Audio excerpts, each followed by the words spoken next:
Oi pessoal, tudo bem? Bem-vindos aqui ao canal do Crônicas no YouTube. Hoje eu vou falar de um tema bem interessante, que é a hipertermia maligna, e eu espero que vocês gostem do conteúdo. Antes disso, inscrevam-se aqui no canal, ativem as notificações e acompanhem os vídeos do Crônicas de Anestesia também. Vamos junto?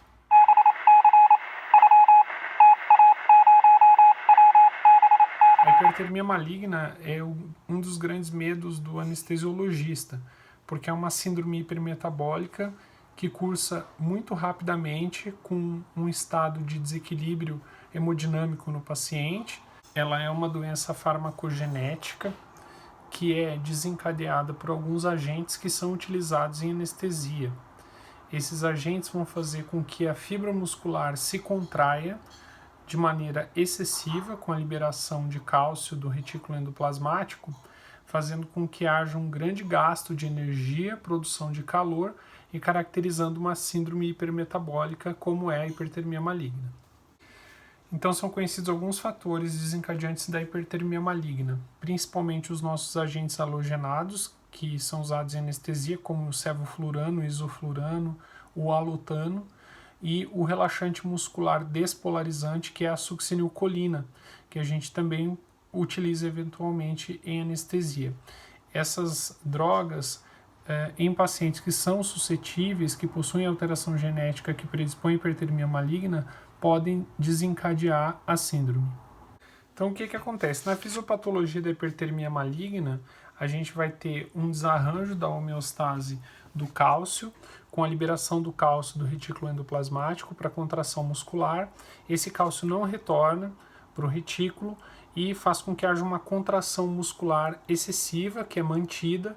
Essa contração muscular vai fazer com que haja maior gasto de ATP, maior consumo de energia pela célula, maior produção de calor também, e no final das contas essa célula vai morrer, vai ter uma lise celular com liberação de diversas substâncias na circulação do paciente, incluindo mioglobina, creatina fosfoquinase, que vai fazer com que o paciente curse com insuficiência renal, entre outras coisas.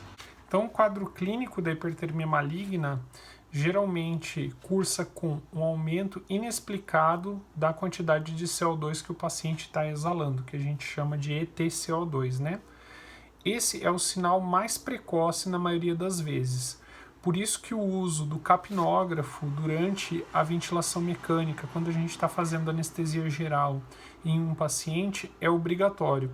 Além de nos informar a respeito da troca gasosa adequada, de que a intubação está correta, ele é um monitor que vai nos avisar se esse paciente está desenvolvendo hipertermia maligna. Por isso que é obrigatório, pela nossa legislação, o uso do capnógrafo em todo paciente que está passando por uma anestesia geral com via aérea artificial, né, intubado. Outros sinais que a gente pode ter também nesses pacientes vão ser, nós vamos ter taquicardia, muitas vezes evoluindo com disritmias cardíacas também, rigidez muscular importante também vai aparecer, aumento da temperatura. Mas repetindo, o que a gente tem que ficar mais atento é o aumento súbito e inexplicado do CO2 exalado pelo paciente. Bom, no caso de você desconfiar que o seu paciente está fazendo hipertermia maligna, a primeira coisa que você tem que fazer é descontinuar a administração do agente anestésico halogenado, né? No caso, um sevoflurano, um isoflurano, você vai desligar esse vaporizador, ventilar o seu paciente com oxigênio 100%, interromper a cirurgia, solicitar ajuda de outros colegas, isso é muito importante, e já lançar mão da droga que reverte a crise, que é o dantrolene sódico. O dantrolene sódico é uma medicação que vai combater esse processo da hipertermia maligna. Ele é a única medicação que reverte o quadro. Idealmente tem que estar disponível em todos os hospitais onde tem agente halogenado e uso de succinilcolina também, anestesia geral. E ele é muito difícil de ser diluído. Então aí entra também essa questão de solicitar ajuda para ajudar. solicitar ajuda para ajudar. Você solicitar para diluir o dantrolene, que vai ter que diluir vários frascos, a administração dele tem que ser repetida até o paciente sair da crise. Outra coisa que a gente tem que fazer é resfriar o nosso paciente. É bem importante para ajudar a contornar a crise. A gente ainda pode utilizar medicações para reverter a acidose, no caso, fazer bicarbonato de maneira empírica, né? Porque a gente sabe que o resultado da gasometria nem sempre está disponível tão rápido. Caso você tenha que lançar mão das medicações tradicionais para tratar as disarritmias, é importante lembrar de não utilizar os bloqueadores de canais de cálcio, que nesse caso, junto com o dantrolene, eles podem precipitar a parada cardíaca do paciente. Bem importante lembrar isso.